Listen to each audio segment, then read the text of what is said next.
လာပါပြီပါဘေးရဲ့ YouTube channel လေးကနေပြီးတော့အားလုံးကိုကြိုဆိုလိုက်ပါတယ်ရှင်အခုကတော့ဘေးရွှေတကုံဖျားကိုရောက်နေတာပါ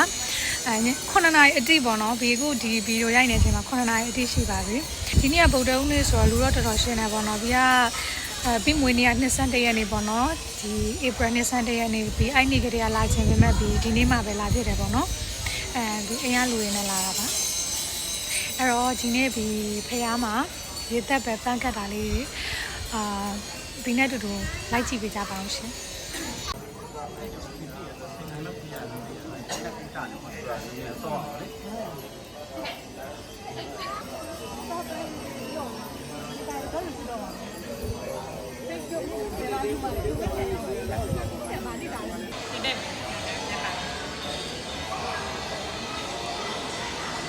ဒါတော့ပြီးရဲ့အမပါ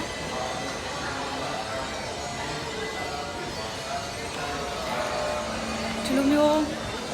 ညဘက်မှာကွာဟိုခေါင်းလုံးတန်လေးနဲ့တရားတန်လေးကြားတာဒီတော်တော်လေးသဘောကျတယ်လို့ခံစားရတယ်အေးချမ်းတယ်လို့ခံစားရတာကွာဒါတော့သူတို့ပထန်းရည်ကိုပြီးထင်ပါတယ်သာရူပါဒွေကံနေသက္ကာယရဏပစ္စယသက္ကယအာဟိတုကနာဒရဏယပါ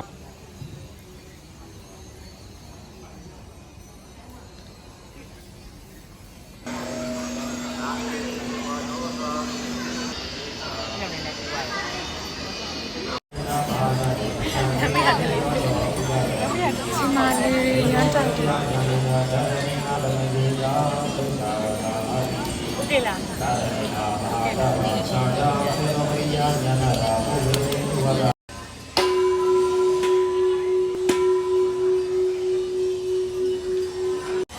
ဖះပေါ်မှာတော်တော်လေးရောလေးတိုက်ပြီးတော်တော်လေးရောအေးရပေါ့နော်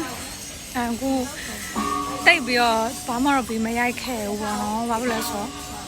တော့ပြီးကအိမ်ကလူတွေနဲ့လာဆိုတော့ခလေးလေးလည်းပါတယ်ပေါ့နော်အဲ့တော့ခလေးကစူညံနေရဲ့သူ့လိုက်ဆွဲရရဲ့အဲ့ဒါကြောင့်ပေါ့နော်ဟိတ်ကောင်းလေးပြောရင်းနဲ့အခုလိုက်ဆွဲနေရတယ်မှာရ